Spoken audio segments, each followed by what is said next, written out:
Watch a college student step up to Charlie Kirk to challenge him on race in America, only to get sent home. Bye-bye. This is going to be a good clip, guys. I think you're going to like it. This whole racial issue in America is insane. We've gotten to the point where the left has gotten full circle. Instead of being racist against black people like the past, they are now racist to white people. It is truly a sight to see. So we're going to get right into it, folks. It's going to be fun, but first, do me a big favor here. Like our video and share it around so we can keep bringing you all this great, hard-hitting content. As always, Patriots, I'm your host, Arian, and this is Resist the Mainstream. Yes, ma'am. How are you? Hello, I'm good, and you? My name's Layla, and I've recently watched 3 videos of yours, Best Top 10 Charlie Kirk Debate Moments of 2024, Oh, no. Students Enraged That I Say College is a Scam, and 10 Unforgettable Charlie Kirk Debates That Shook 2024.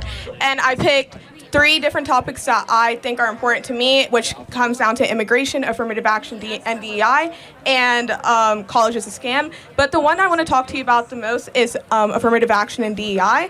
And in these videos, you have said, quote for quote, white males have high test scores, white males shouldn't have to be penalized. You did acknowledge and say that people of color come from lower socioeconomic backgrounds that do not prioritize education much. But instead of making a suggestion on how to help those communities and continue to build those communities up, you continue to say that our institutions are becoming less excellent. And I'm confused as to what your definition of excellence is. Is that because white males aren't necessarily, in your opinion, getting accepted as in a higher rate, even though they technically are, because 41% of college admitted students are of the white race? It should be higher than that, yeah.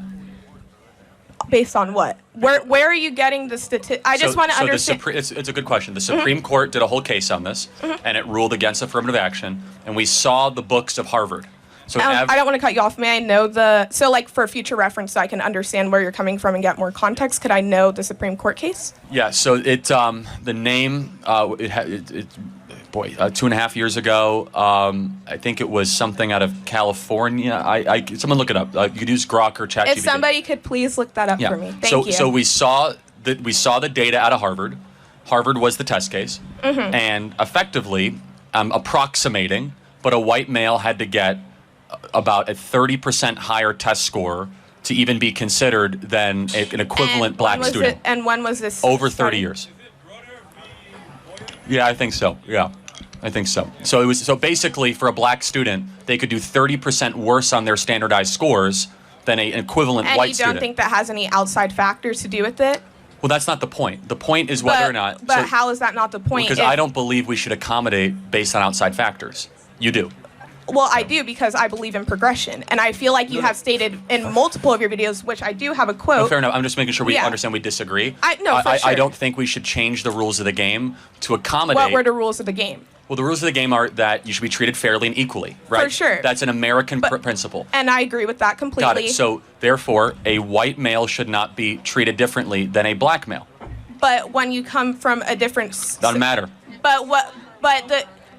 Equal treatment or not. It's not whether or not you were said mean things when you grew up or whether your dad was a gangbanger. Doesn't matter. Well, I'm not saying that's not the outside factors I'm talking about. It doesn't matter what the outside factors are. But can I explain where I'm coming from? But understand, I'm going to finish and I'll let you talk. Okay, of course. Equal treatment is regardless of any sort of sob story you could put on before it. Equal treatment. Test score.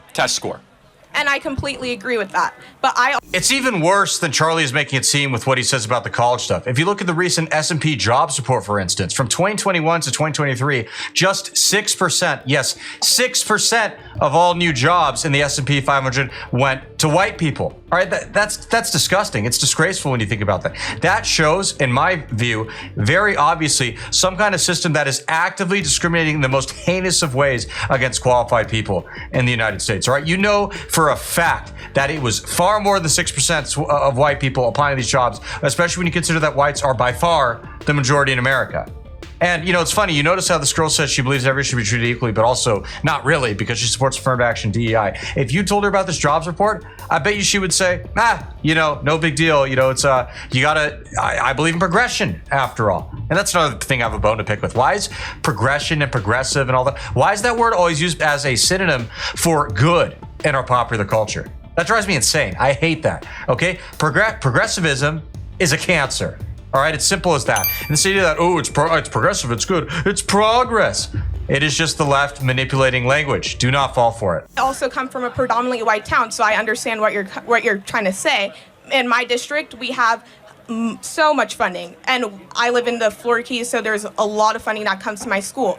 And you can drive 30 miles north, and you end up in Homestead, where they have a fraction of the funding that we have, and they don't have as much of the same testing instructors and people to help them, and have as much of the same outside resources. And then you can keep going another 30 miles, and you end up in Miami, where all the private schools are, and they get even more funding than where I come from. And not that obviously I ended up where I am today because I continue to push through, and I didn't let any outside factors affect me. But at the end of the day, I kept going, and some people don't have that same ability. And I also it doesn't. Again, first of all, in Florida, every public school gets the same amount of money. Okay, there's an equal funding across the board. But you also get donations from the people in your community. Fair enough, but Florida has. And I know for a fact that my community gets many donations. Florida has the most.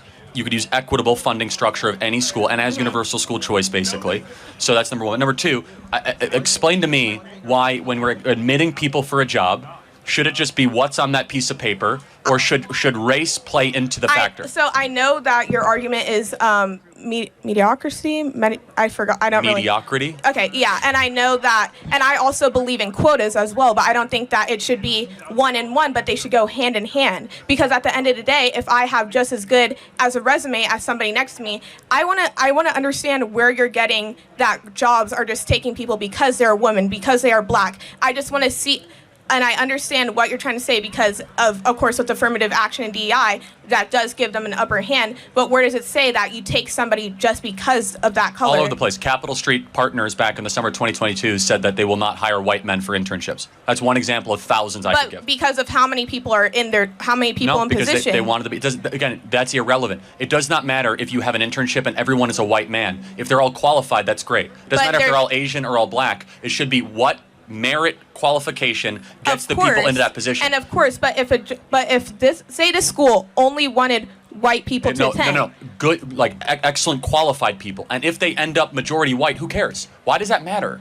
I don't think that matters. I'm saying that affirmative action. No, you are saying it matters. I'm saying that, but I'm not saying for the white male or the black race or the Asian race or the Indian race, or understand what I'm saying? I'm saying that it works in favor for any race and any sex. It works, and it does 1,000%. And I don't understand where you're getting. Want to hear an uncomfortable truth? It doesn't work for any race. It specifically only works for races in which there are less qualified people who come out.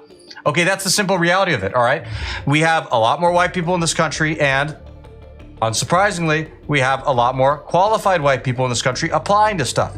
It only makes sense. There are more of them. At the end of the day, this discrimination is so rampant, it's insane, all right? We've had surveys about this. About 1 in 6 hiring managers, according to a survey, have reported that they have been told, do not hire white men, explicitly, all right? And then it's even worse than it sounds, because about half of those hiring managers think that they have to hire in a diverse way and are told to prioritize that in order to keep their jobs.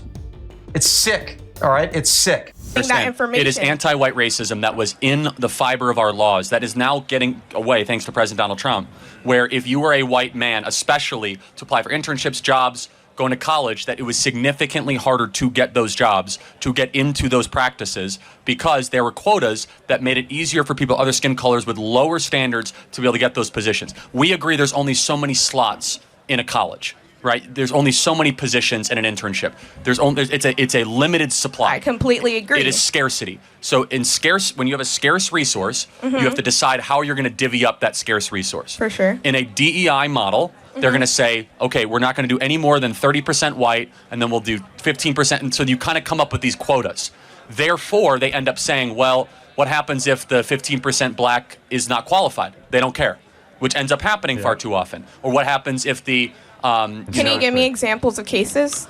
Air traffic control is actually a really good example. We now have all the documents that show that we went on a hiring spree to have more black air traffic controllers. There's a huge lawsuit about this, 15, 16, 17, Crazy. where the standards for air traffic control have dropped so dramatically, and you're kind of seeing some of the effects of that potentially. And again, it's in almost every single corporate practice, every single college institution. But it just kind of comes down to more of a moral argument that I have, which is that If you have something based on merit, I don't care if it's all black, all Asian, all white. It's an excellent group is what I want, not a diverse group. I care about excellence, not diversity. Amen. And it's not just air traffic control where we're seeing these crazy issues in the aviation industry. All right. United Airlines, for instance, has said that by 2030, I believe, half of their graduating pilot class is going to be either women or people of color.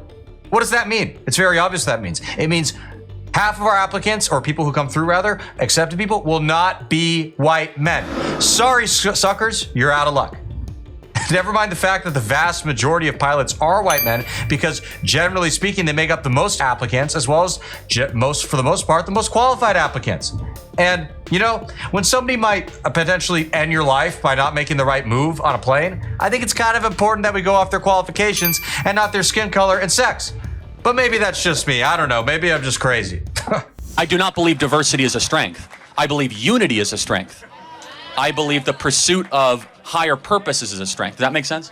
Yeah, I do understand where you're coming from. I feel like I do agree with some of the things that you did just say, and I may have to do some more research on the things that you said before, but I guess we can agree to disagree for the time being. Thank you for your time. Appreciate it. Thank you very much. Well, everybody, that wraps up our video for today. What'd you all think? You know, I will say, even though the girl is very clueless with her views, she does seem to have a somewhat open mind, and maybe, just maybe, she will find her way to the truth of having a merit-based America and not whatever this crap is that the left wants. But we will see. With all that being said, I hope you guys enjoyed the video. Thank you for tuning in. As always, please be sure to comment below and hit that subscribe button, and we'll see you again soon. God bless.